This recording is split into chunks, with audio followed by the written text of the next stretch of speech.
Därför att det är ett sånt sällsynt vedervärdigt system.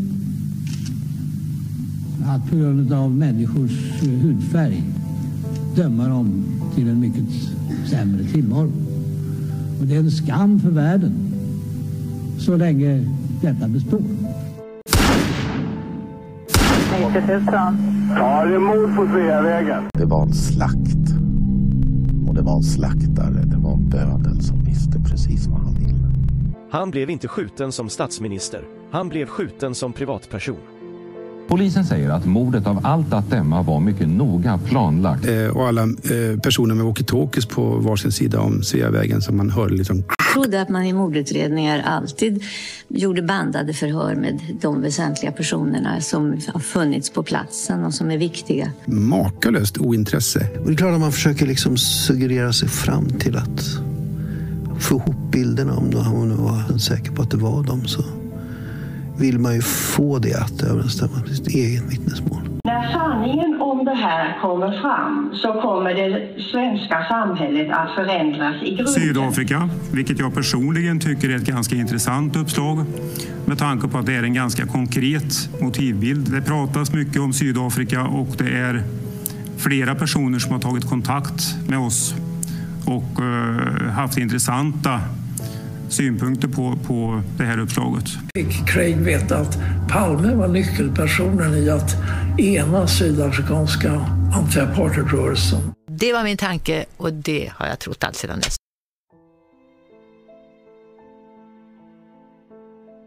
I förra delen började vi avslöja alla officiella sanningar som Jordås bygger sin nya bok på. Vi gick igenom område för område och hänvisade till alla de belägg som inte ens stämmer med vittnesuppgifter och utsagor från mordkvällen från oskyldiga vittnen. Vi kunde lätt konstatera att själva premisserna för många av de belägg som Jordås lyfte fram som sina egna sanningar helt enkelt inte ens är en bra grund att stå på. Hur den hemsnickrade GMP:n var helt uppbyggd på de uppgifter som svenska personer med starka kopplingar till utredningen och Ölvebro tog fram. Den som sedan visades upp för FBI så de bara kunde komma till liknande slutsatser. Hur det påhittade officiella vapnet och ditlagda kulor inte alls är de som användes vid mordet, eftersom det handlar om en påbörjad mörkläggning, bara minuter efter mordet. Där vi med en trygg kunskap som grund har nystat upp det rimliga och verkliga händelseförloppet som utspelats på mordkvällen.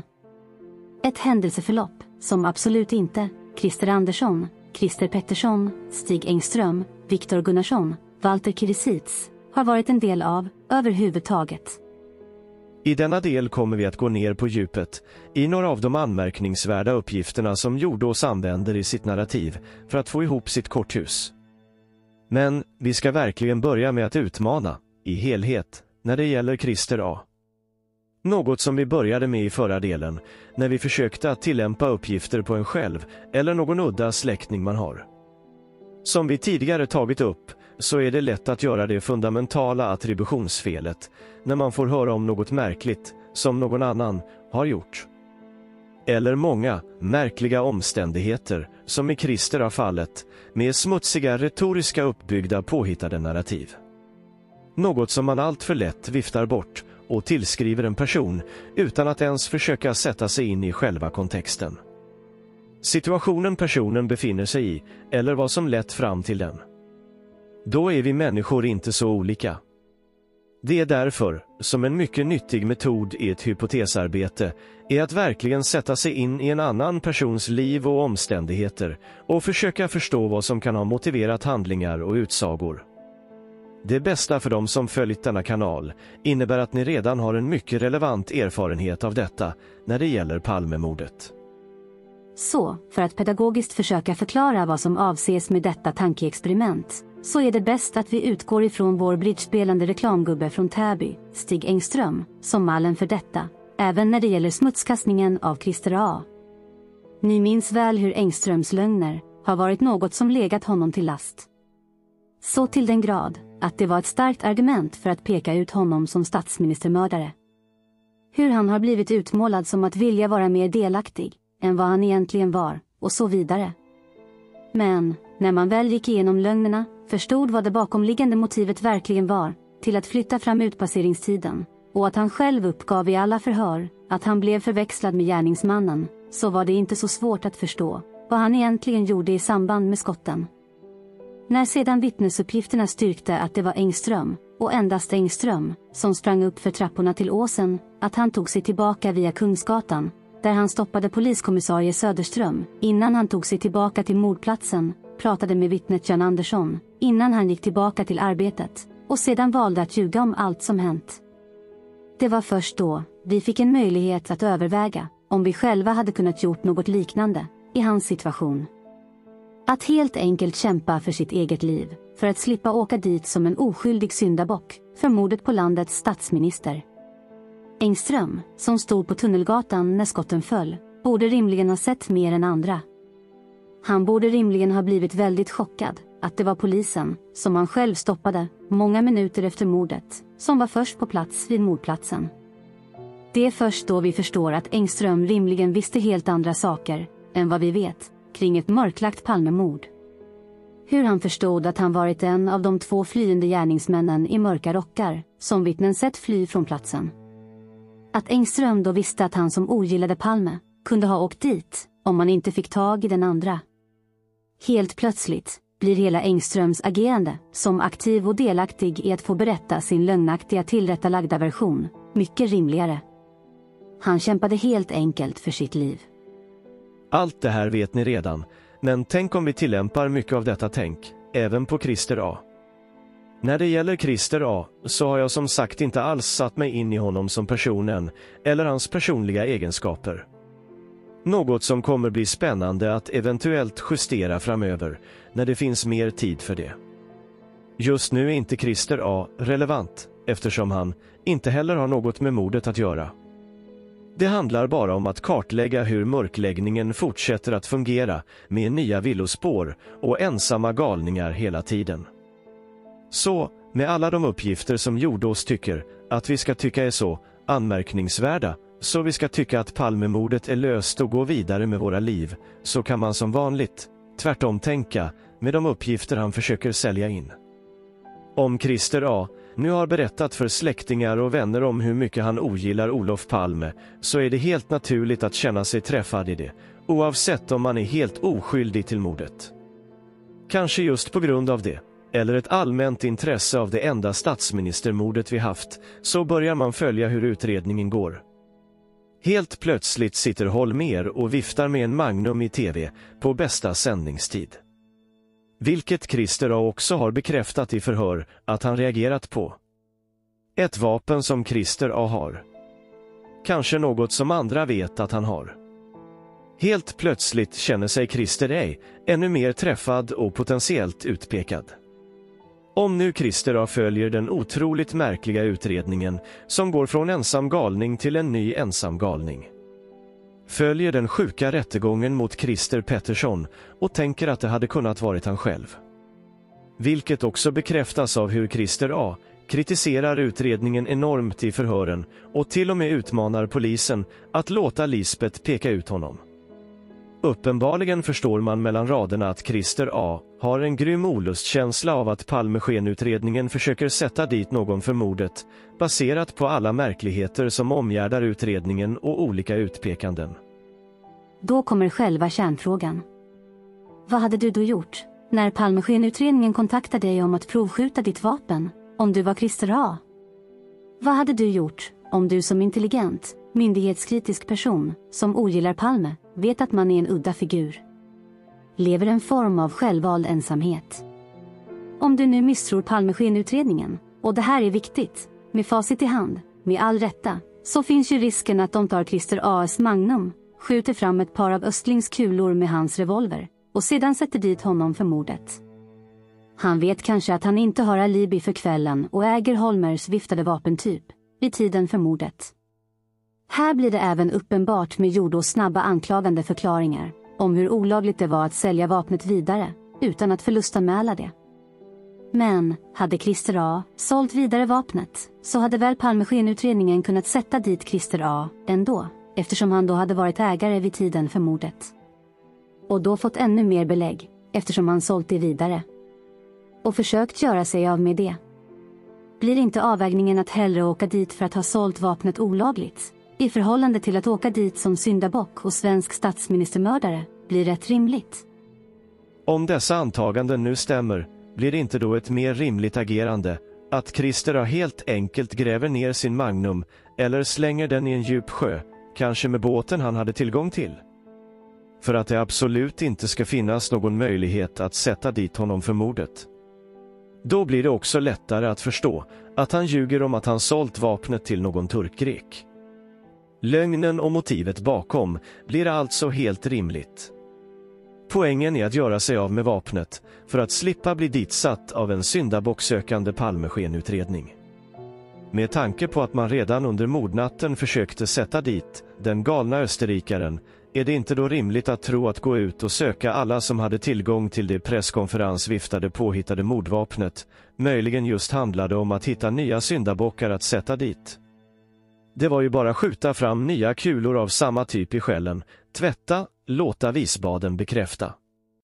Precis som de ditplacerade mordkulorna. Nu har jag ingen aning om Christer A.s öde, men lyssnar man verkligen mellan allt det smutsiga som Jordås försöker smeta på Christer A, så verkar ändå Christer A ha bra relationer med familjen, som bryr sig om honom, så pass att de är oroliga för honom. Han har pengar, så han klarar sig bra.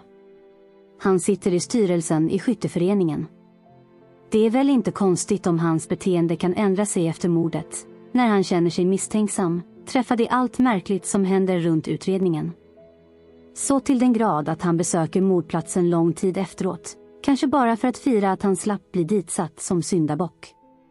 Eftersom han gjort sig av med sitt vapen. Är inte det ett mer rimligt firande än att han skulle ha firat det som gärningsman? Det kan även finnas paralleller till Christer Pettersson om vad som händer om Christer A nu begår självmord, när polisen väl kommer och knackar på. De flesta minns väl det känslomässiga från Christer Pettersson när det inte blev någon resning i högsta domstolen, hur otroligt lättad Christer blev, och en av de första reaktionerna bara handlade om att hans systrar inte ska behöva skämmas för honom som Palmes baneman, och hur hans liv blev. Christer Pettersson tyckte ju inte ens illa om Palme. Kan för övrigt i sammanhanget bjuda på en personlig reaktion. Jag blir verkligen berörd varje gång jag ser Christer Petterssons reaktion. Den säger otroligt mycket och är så genuint äkta. Är det då inte möjligt och rimligt att Christer kan ha haft liknande tankar i samband med att polisen kommer och knackar på mitt i natten? Speciellt om man mår lite sämre efter allt som varit. Det kan vara en helt rimlig reaktion om man har vanliga mänskliga tankar och känner sig misslyckad och anklagad, även om man bara är en udda figur. Det man alltså måste väga in är om det inte finns rimliga förklaringar, som du kanske inte ser, för att du saknar detaljer, som gör att hade du vetat detta, befunnit dig i samma kontext, hade du kanske gjort samma sak. Och det insäljande påhittade narrativet från Jordås blir alltså bara rimligt, om du inte ens överväger att en mörkläggande Palmeskenutredning har försökt sätta dit oskyldiga ensamma galningar i 38 år. Med början, bara timmar efter mordet. Tänk på att Christer A kan ha vetat mycket mer om saker än vad du gör. Christer A kan ha en mycket mer kritisk hållning till myndigheter och poliser än vad du har. Det kanske var Christer A och Engström, som intelligenta personer, som hade den rätta kritiska hållningen 1986. Hade du själv varit i deras situation, hade du naivt bara trott på att allt löser sig och sedan möjligen fått skaka galler som statsministermördare i hela ditt liv. Här måste man även reflektera ännu mer för att försöka förstå vad denna sjuka mörkläggning kan ha lett till. Om det nu är så att Christer A verkligen tog livet av sig, baserat på att polisen förhörde och jagade honom för hans revolver på grund av en helt felaktig Magnum-revolver, som aldrig ens användes vid mordet, så är allt istället ännu en fruktansvärd effekt och en sanslös tragisk bieffekt av denna skenutredning och avsiktliga mörkläggning. Då har ännu en person drabbats, helt i onödan. Det blir i så fall ännu mer blod på mörkläggarnas samveten. Och hur många fler anhöriga till alla de utpekade oskyldiga syndabockarna ska fortsätta dras i smutsen? Och vilka är alla de som nu ska hänga ut Christer A och bidra med smutsigt smetande detaljer? Har de blivit ekonomiskt kompenserade? Finns de ens på riktigt, eller är de bara skapade i Jordås egen, fablernas värld? Tänk på Viktor Gunnarsson som inte lyckades få något jobb efter att han blivit avsiktligt utpekad som gärningsman trots att han hade alibi för mordtiden. Han fick ta sig till USA för att komma undan effekterna av utpekandet. Vad de smutsiga och tragiska effekterna för Christer Pettersson blev vet ju de flesta om eftersom han ändå blev utpekad som gärningsman trots hans frikännande i hovrätten. Alla dessa personers öden vilar på mörkläggarnas aktiva och medvetna gärningar. Men det smutsiga mönstret slutar såklart inte där. Något som Jordås också ägnar sig åt, de få gånger han faktiskt nämner konkreta uppgifter från mordplatsen, blir precis, som alla andra mörkläggare, misskreditering av vittnen. När någon äntligen frågar en fråga, som avviker från Jordås vanliga förberedda skript, så blir det uppenbart hur Jordås använder samma trötta argument som andra redan har kört med. När vittnet Morelius kommer upp, på ett sätt som ska låta improviserat, så börjar Jordås med en lång utläggning, där han citerar från olika förhör med Morelius. Visar sig alltså att det inte var så improviserat, utan troligen Jordås egna manus med färdiga frågor och svar. Som vanligt går lögnerna ut på att Morelius inte uppgav någon tid i första förhöret, och att det sedan växer fram över tid. Något som vi redan har behandlat på kanalen, och förklarat så många gånger. Blir det inte uppenbart för alla andra? Mönstret är detsamma. Det handlar om att förminska den verkligt relevanta informationen och lyfta fram det som är irrelevant. Det som passar det narrativ som ska säljas in. Det är exakt samma upplägg som vi tidigare lyft fram. Ni minns väl när reklampelaren, eller PR-lakajen Otto, skulle sälja in Walls bok. När Otto bara läste högt och innantill från Gunnar Walls förberedda skript. Det som avslöjades när Otto läste frågor som Gunnar redan svarat på, och som följde Gunnars röda tråd. Det är precis samma upplägg när Jordås turnerar runt i media. Samma ämnen, samma områden, samma frågor. Det är knappt någonting som går utanför manus. Oavsett hur länge, oavsett hur intresserade personerna utger sig för att vara kring Palmemordet. Oavsett hur mycket andra uppgifter samma person, eller mediet de representerar, har runt mordet. Det blir nästan överdrivet komiskt i SvD-podden, när programledaren ställer frågor, och Jordås låter glatt förvånad, och inleder flera av svaren med: ja men, precis, eller intressant fråga, eller intressant att du tar upp det, på precis de ämnen som Jordås vill hålla sina monologer om. Allt blir såklart otroligt uppenbart hur upplägget inför programmen har sett ut.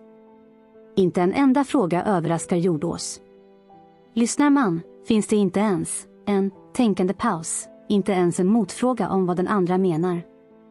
Det är inte ens någon del av en fråga som man inte redan har förberett svaret på. Allt ska låta så övertygande, enkelt, tvärsäkert, men det är bara ett förberett narrativ, levererat i en propagandakanal. Genomskinligt och uppenbart. Lyssnar man noga så märker man att personen som frågar aldrig kommer på en ny fråga beroende på vad Jordås säger. Något som går stick i stäv med uppgifter och detaljer som man själv haft kring utredningen. Hoppas ni förstår vad som avses. När Jordås påstår något om de officiella sanningarna så är det ingen som ifrågasätter det med allt annat som kommit fram under åren. Du har inte ens en kläggformulering, exempelvis, vad säger du till dem som tror att kulorna var ditlagda, som Vincent Lange uppgivit själv när han gick i pension? Det ska snabbt ställas en ny förberedd fråga som ska leda in i nästa delnarrativ, som Jordås vill hålla en längre monolog om. På det sättet blir bara intervjuaren en målvakt med förberett manus. Välkommen till kläggets verktyg för att sätta agendan. Programledaren blir bara en utfyllnad. Något som narrativet ska studsa mot för att undvika att det bara ska bli en enda lång högläsande monolog. Skulle man verkligen fråga precis det som Jordås vill ta upp? Som andra redan hört flera gånger. Vill man inte fråga om allt som inte står i boken, som man funderat på sedan man läst boken. Det blir så att programledaren bara håller med och fyller på det Jordås säger. Bekräftar det som lyfts fram så de är eniga om att det här verkligen är rätt spår. Det ska låta så övertygande. Det viktiga blir även all diskussion om vad som inte tas upp under PR-kampanjen och i boken. Hur förklarar Jordås att så många olika ensamma galningar blivit utpekade? Att tidigare utpekanden har slätats över med enskilda polisers rättsövergrepp som inte lett någon vart rättsligt. Är inte det relevanta frågor när någon kommer med något efter 38 år? Jordås, som ger sken av att han ska ge svar på många av frågorna som kantat utredningen under alla år, men bara sitter och drar alla de smutsiga indicierna mot Christer A. Men lyssnar man noga på Jordås resonemang finns det fullt med motsägelser. Till och med i samma stycke, samma område. Enligt Jordås ska Christer A vara en behärskad, kontrollerad skytt som fick skjuta sista skottet i tävlingarna. Sedan ska han helt impulsaktigt och kaosartat ha valt att skjuta landets demokratiskt valda statsminister på grund av pengar som han vunnit på trav. Eller, enligt Jordås kom de inte vidare i utredningen med Christer A, men ingen i Palmeskenutredningen har ens funderat på att visa en bild på Christer A för Mårten Palme, eller är det bara Jordås som nu tycker att Mårtens fantombild är lik Christer A? Det är det visst ingen hos polisen som haft möjlighet att göra. Det kanske bara var för att fantombilden låg i den där byrålådan som Jordås återkommer till med jämna mellanrum. Trots det ska Mårten visst ha bekräftat att polisen inte visade någon bild på Christer A. Ändå så har inte Jordås fått Mårten att peka ut Christer A. Trots att det är Mårtens egna fantombild de har dammat av, som Mårten tidigare dissat. Det är så dumma argument, så klockorna på SAB stannar igen. Att Jordås skyller allt på Holmér i början och sedan på omorganisationer hos poliser, som vi alla varit med om, blir bara löjligt. Frågan man ska ställa sig, precis som i Walls lögner om vad Palmeskenutredningen gjorde och inte gjorde, är att de räknar med att ingen från polisens sida kommer att motsäga dem som idiotförklarar dem. Det är det som avslöjar hur de kan påstå så smutsiga saker och vara trygga med att de inte kommer få mothugg. Även det avslöjar såklart väldigt mycket i sammanhanget, vilka som är inblandade i det pålagda locket. Samma sak med Jordås idiotförklaring om stridsflygplan för att hitta vapen, men missade att utreda Christer A när han inte lämnade in vapnet. Bara det dumförklarar den svenska polisen totalt. Bara det säger en hel del om att det handlar om att skuldbelägga polisen till varje pris för att mörklägga sanningen. Att Jordås i samma andetag nämner ordet konspiratoriskt återkommer vi till framöver. Det säger en hel del om skuldbeläggning i resonemanget. Mellan de olika turneframträdanden finns det dock några nya saker som dyker upp. Vid något tillfälle kommer Lisbeths utpekande på tal, som såklart ska slätas över med körsbärsplockade argument, som har med minnet och den korta stunden som hon såg gärningsmannen att göra. Ingenting om att med vittnespsykologisk kunskap som grund, och den forskning som finns, inte alls, kan förklara hur Lisbeth i sitt första förhör inte alls nämner något om utmärkande drag i ansiktet, som på något sätt skulle ha antytt att hon faktiskt såg personens ansikte. Det som vittnespsykologen Astrid Holgersson lyfte fram i hovrätten. Jordås får inte ens frågan om han själv hade försökt titta mot skytten i den situationen, med risk för att bli skjuten bara därför. Ska man sedan välja ut några guldkorn så blir inspelningarna med Axberger intressanta att analysera. Hur Axberger ska framställa sig själv som torr, juridisk, men samtidigt bekräfta Jordås i sina avslöjanden om Christer A. Hur Christer har redan länge varit intressant, men aldrig någon tidigare har pratat om honom i samma utsträckning som nu. Det blir också tydligt med nya skendebatter när ännu en ny ensam galning lyfts fram, när tidigare utpekade gärningsmäns förespråkare ska komma med kritik, som Thomas Pettersson. Axberger ska såklart hjälpa till att bekräfta alla de lögnaktiga officiella sanningarna om det oplanerade biobesöket, vifta bort alla uppgifter om ett möte vid Dekorima kort tid innan mordet. Men en inspelning som verkligen sticker ut, speciellt för mig, är när Kvartal intervjuar Jordås och Axberger. Här är det verkligen viktigt att gå till botten med i vilket forum som reklamkampanjen för boken bedrivs. Det blir ett tydligt exempel på hur långt man måste gå för att kartlägga mörkläggningen. Kvartal har nämligen ett uppbyggt förtroende för att man faktiskt har grävt i verkligt relevanta omständigheter runt Palmemordet. Kvartal, som ska vara en politiskt oberoende nättidskrift som publicerar poddar och texter med samhällsjournalistisk inriktning, som tidigare har tagit upp flera artiklar om exempelvis Säpos okända operation när Palme mördades, eller Almängs artikel om att operationen av allt att döma benämndes Così fan tutte, eller uppgifter om PKK. Inga av dessa artiklar ligger alltså till grund för vad som sedan frågas i avsnittet. Är inte det märkligt? Samma nättidskrift frågar inte ens om uppgifter som de redan lyft fram kring mordet. Är inte det avslöjande? Ska de skylla på att det är olika personer som skriver eller poddar? Då måste man ställa sig ytterligare frågor om vem på Kvartal som låter Statsradions representant sitta och vräka ur sig sitt hemsnickrade narrativ utan några som helst kritiska, utmanande eller ens frågor med ny vinkel. Intervjuaren i podden heter nämligen Magnus Thorén, som själv kallar sig PÖP, genom biblioteksböcker med marginalanteckningar från andra PÖP:ar, Palmemord över intresserade personer, blir Kvartals Magnus Thorén allt eftersom övertygad om att det var en konspiration, sossarnas fel och en ensam galning. Följ med ner i kaninhålet vid Tunnelgatan till Palmemordets litteraturkanon. Kollar man upp Magnus Thorén får man den mycket rimliga förklaringen till hela megafonpropagandaupplägget. Magnus har nämligen över 20 år i Statsradion och Statstelevisionen. Så inte ens Kvartal, som tidigare grävt fram relevant information, kan man längre lita på som opartiska.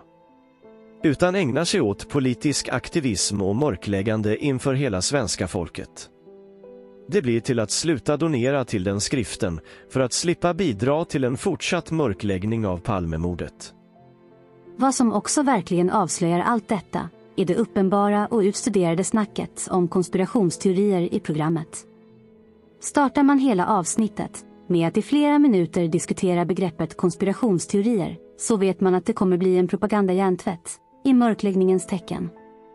Så fort ordet bara nämns i något sammanhang, som att ingen visste att de skulle gå på bio, trots att diskussionen om Mårtens uppgifter till sina vänner, om att han i alla fall visste det en vecka innan, så vet man att det handlar om att sätta ramarna för hela narrativet, vad som ska beskrivas som så kallade fakta. Allt bekräftas såklart med att den självgoda Axberger tittar ner från sin elitistiska höga häst och uttalar sig nedvärderande om privatspanare. Det ska direkt antydas att om man gräver ner sig i Palmemordet, så kommer man inte ut frisk. Ingenting ska tyda på att det är en yrkesmördare, trots att det verkligen var en legosoldat från Silver Scout. I just denna podd har de även lyft in någon gammal polis som ska styrka uppgifter också. Alla ska vara överens om det som de gärna vill framhäva som fakta och sanning. Som vi redan gick igenom i förra videon är det bara en inhamring av de officiella sanningar vi blivit matade med genom åren.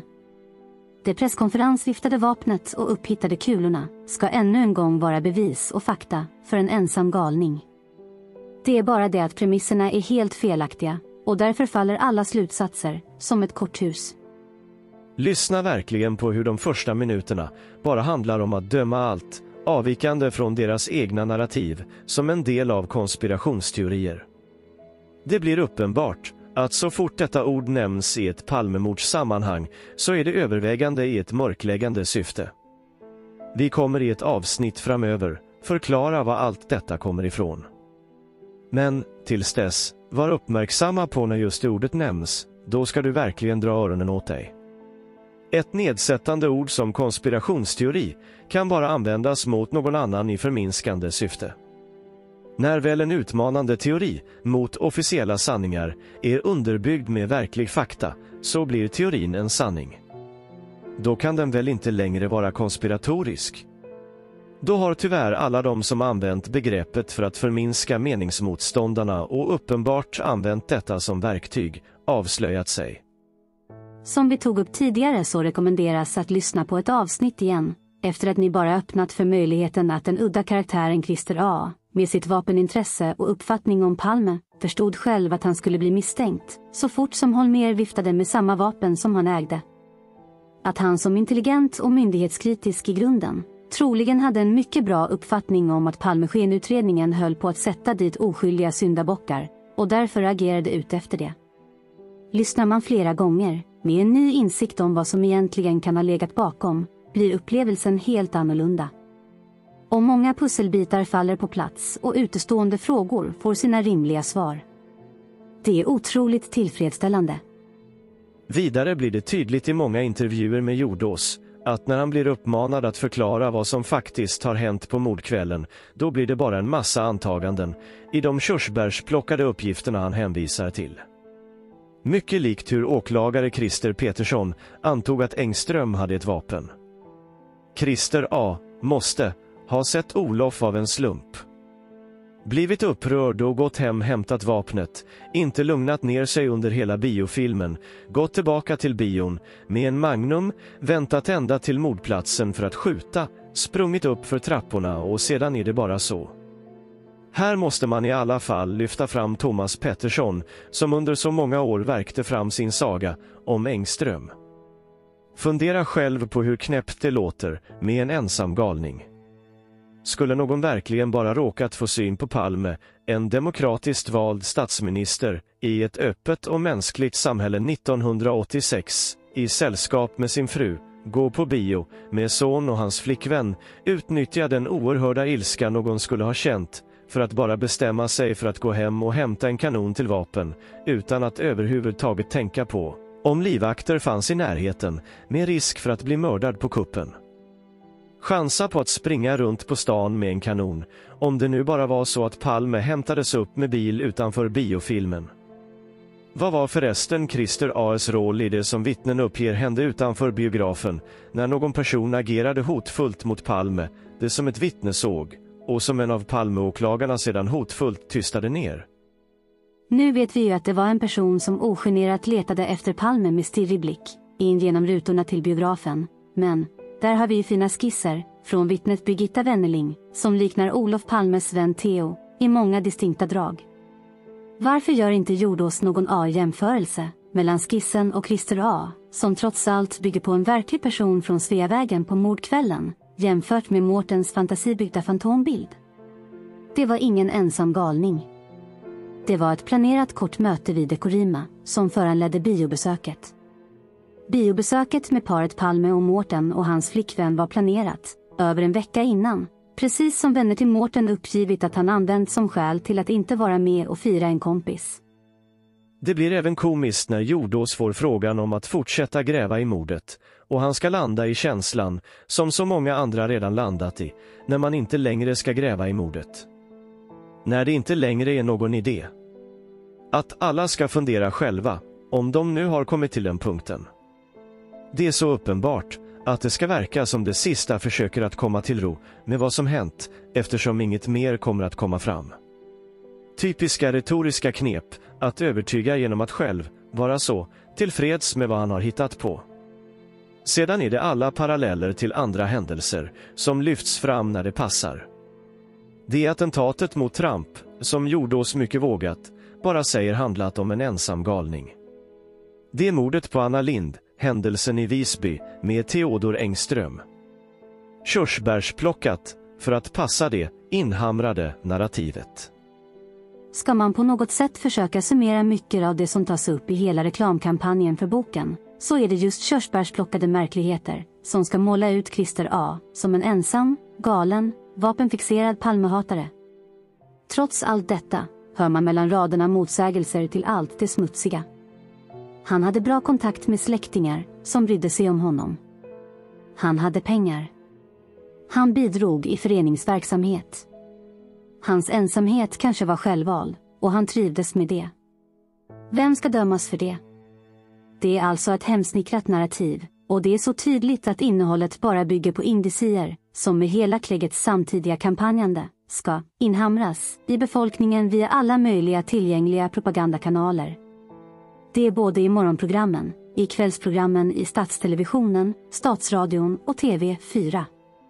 Till och med andra på Statstelevisionen kan hoppa in när Jordås inte är tillgänglig för att hamra in samma budskap. Det är poddar och oändligt antal tidningar som ska upprepa exakt samma budskap. Det är här det är så viktigt att söka på varje poddmakare och reporter för att fortsätta koppla ihop kläggets representanter. Då kommer vi då äntligen till slut till den stora frågan. Vad är då den stora poängen med boken? Varför denna provocerande titel om sista boken? Varför är det just Jordås som via ett renommerat förlag lovar väldigt tungt, men bara landar i att det känns tillfredsställande? Varför är det ingen som ens ställer kritiska frågor om innehållet? Varför går många andra grävande YouTube-profiler all in så till den grad att det inte alls finns någon väg tillbaka efter detta? Varför kan knappt Jordås berätta vad som verkligen har hänt på mordkvällen? Varför hänvisar han inte till konkreta uppgifter i vittnesförhör från oskyldiga inblandade vittnen? Varför ställer ingen konkreta kritiska frågor till Jordås? Varför inga frågor utanför det som står i boken?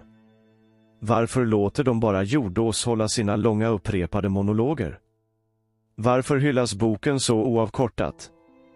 Motivet till allt detta, landar nämligen jag i, handlar om att det äntligen kan vara Statsradions sista försök att blanda bort korten kring Palmemordet. Nu är jag kanske en överdrivet naiv och en hoppfull person om att mörkläggningen trots allt är på väg att ta slut.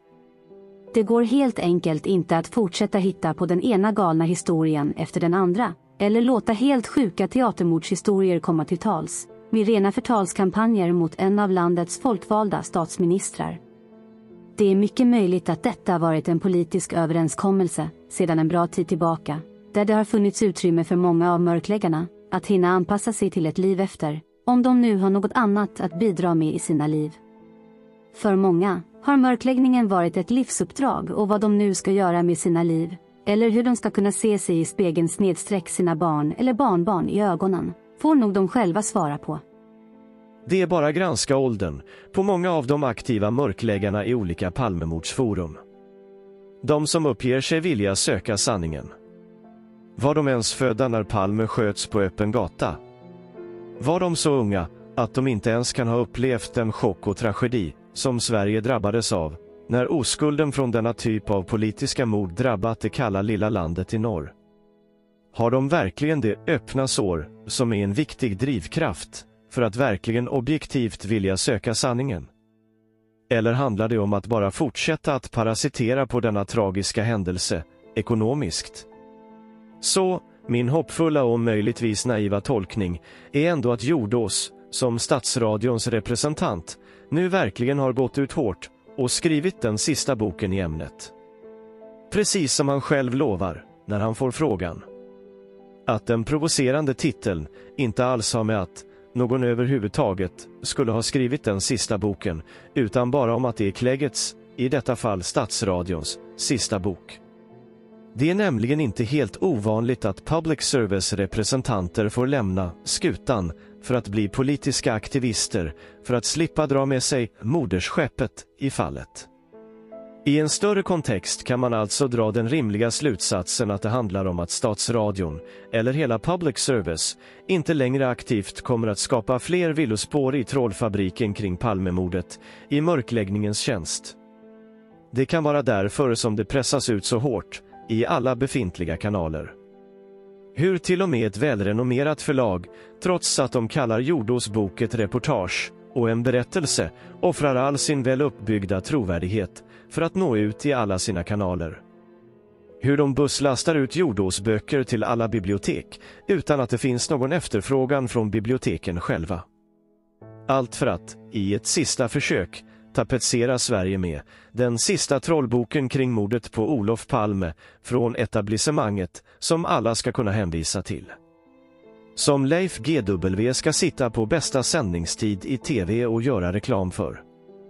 Allt från en mångårig producent på Statsradion. Samma Statsradio som var en av de första verktygen som användes vid mörkläggningen, när det skylldes på trasiga lampor och trilskande teknik som gjorde att nyheten om händelsen fördröjdes medvetet, direkt under mordnatten. Redan under natten och morgonen användes samma media för att sprida villospår och desinformation genom att låta taxichauffören Delsborn, ändra sina uppgifter från mordnatten så till den grad att han själv lät förvånad när han var tvungen att uppge nya detaljer som han inte alls upplevt själv. Samtidigt som han uppgav den nya tiden för polisens ankomst, 3-4 minuter, som sedan många andra hänvisade till. Skulle detta vara en riktig teori kan val av förlaget att sprida avslutningssagan via vara extra betydelsefull så att folk inte misstar detta för en frifräsande statsradiotrollkarl som nummer bara hänger på ett litet bolag som heter Filt, som otäckt och obehagligt påminner om magasinet Filter, vilket för mig ger en fingervisning om hur materialet runt Palmemordet har filtrerats mörkläggande under alla år. I samma kontext, där rena guldregn över Palmeutredningen inifrån, Thomas Petterssons saga om Skandiamannen och Gunnar Walls mörkläggande böcker överösts med priser genom åren bara för att ryggdunka varandra i den totalt skamlösa, så kallade journalistkåren i Sverige. Priser som absolut inte har någon som helst legitimitet med tanke på vad de givits till. Enda alternativet hade väl varit att återkalla priserna med offentliga rättningar, fråntagna titlar och publika skampålar för de inblandade. Oavsett, så är det bara syna själva innehållet i boken och just det som Jordås lyfter fram. Det har ingen som helst bärning på lösningen av mordet. Den har ingen rimlig förklaring till allt som hänt genom åren. Inga förklaringar varför vittnen psykiskt blivit utsatta, misshandlats och blivit hotade. Det kan vara därför som det inte handlar om att lyfta fram alla andra som också har pekat ut Christer tidigare. Det handlar bara om att Statsradion nu säger avslut till alla mörkläggare. Om det sedan innebär att en ljusläggning är antågande, får vi väl se. Annars blir det väl det vi, privatspanare, får satsa på framöver. Det blev ett pinsamt hopkok av ett tidigare oanvänt utpekande ihop med lite modernt narrativ, i jämförelser. Det viktiga blir ändå, som vi tidigare så många gånger har förklarat. För varje utpekad oskyldig syndabock som pekats ut av Palmeskenutredningen, myndigheter, politiker och lägget i MS Media genom åren, så kommer bara innehållet till utredningen på denna kanal få ännu mer substans och bärning. Det kommer inte gå att stoppa sanningen från att komma fram. För egen del hoppas jag även att få svar på vilka delar som jag kan ha feltolkat och felvärderat. Det kommer i alla fall bli mycket utvecklande, även för mig.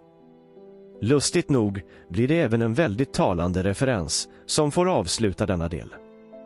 Även den från en av Statsradions representanter. För min del finns det bara denna enda fråga eller påstående som ringar in det hela väldigt bra i den intervjun som både Jordås och Axberger medverkar i. Det är när Statsradions aktiva representant, Thomas Nordegren, 27 minuter in i programmet frågar efter att Jordås trots allt har haft en utläggning om att udda människor inte behöver vara gärningsmän. Då säger Nordengren: är det viktigt att idag veta vilken ensamvarg det var när alla är döda? En fråga som faktiskt ställer både Jordås och Axberger. Här, gott folk, har ni en aktiv och medveten trollpropagandafabrik som helt enkelt uppmanar dig att lägga ner att gräva i Palmemordet, eftersom alla vi smutsigt har misskrediterat och presenterat för er genom åren är döda allihop. Ge upp. Lägg ner. Det finns ingenting mer att se här. Gott folk. Det är med era skattepengar som Statsradion och all annan kläggmedia nu har hjärntvättat er hela vägen fram till denna punkt genom alla år. Det är bara att hålla tummarna för att det är slut nu. Vill man, kan man bara vända på resonemanget så kanske allt blir ännu tydligare. Nordegren hade kunnat fråga: varför är det så många olika ensamma galningar som pekats ut under alla år som ingen har kunnat fälla i sista instans? Varför har alla dessa utpekanden kantats av många märkligheter och fabricerade omständigheter? Som det gjorts tv-serier på. Men det frågade man inte från Statsradion. Där vill man att det inte ska spela någon roll vilken ensam död ensamvarg det var som utförde mordet på landets statsminister. Kom ihåg, nu är ni immuna mot kläggets propaganda. Nu är ni vaccinerade mot hemsnickrade narrativ. Något vi kommer att fördjupa oss mer i framöver, eftersom det förekommer dagligen i alla propagandakanaler. När vi nu har helheten i vad som hänt under 40 år, eller ännu längre med Sveriges inofficiella NATO-medlemskap och uppbyggnaden av en topphemlig stay-behind-organisation i Sverige. När vi nu har en rimlig förklaring till varför mordet mörklades bara minuter efter det hänt, och att det var redan under mordnatten som den första oskyldiga syndabocken pekades ut, så förstår vi att vi har informationen, kunskapen, den helt grundläggande rimliga uppfattningen som en livslång vaccination i kroppen. Att vi i vår tanke aldrig mer behöver gå på ett nytt hemsnickrat och i ärlighetens namn rätt så pinsamt sista försök att släta över Palmemordet. Att vi nu inte köper kläggets komma till ro när alla utpekade ensamma galningar är ju döda. Visst, Jordås låter övertygande. Han gör ett så påhittat och kreativt jobb han kan, men är väldigt beroende av tidigare officiella sanningar som vi vet inte stämmer. Vapen, ammunition, oplanerade biobesöket, polisernas borttrollning av 6 minuter och så vidare. Exempelvis att kritiken som Borgnäs förde fram i TV mot GNPN när han åker till USA och frågar vilken information som Ressler byggde sina slutsatser på skall viftas bort med att svenska representanter från regeringen reder ut den soppa som Borgnäs ställt till med. Även det blir så pinsamt argument. Det är nämligen det mönstret som hela tiden utspelat sig kring hela utredningen när det varit VM i efterkonstruerade bortförklaringar. Så när regeringsrepresentanter reder ut soppan så förklarar det bara ännu mer hur styrande i Sverige fortsatte och mörklade alla lösa trådar som dök upp under resans gång. Med tanke på djupet i mycket av de detaljer Jordås tar upp och fördjupar sig i, så säger det en del om vad han faktiskt vet. Man måste nämligen veta mycket mer för att veta vad man ska undgå att diskutera som är relevant. Det finns därför, för mig, ingen som helst chans att Jordås bara hållit på med Palmemordet sedan 2020, som han själv hävdar. Det urvalet han plockar ihop i sitt narrativ bygger på mycket mer kunskap och möjligen material som vi alla andra inte har tillgång till. Troligen något som han arbetat med, eller fått hjälp med, då han producerat för Statsradion under många år.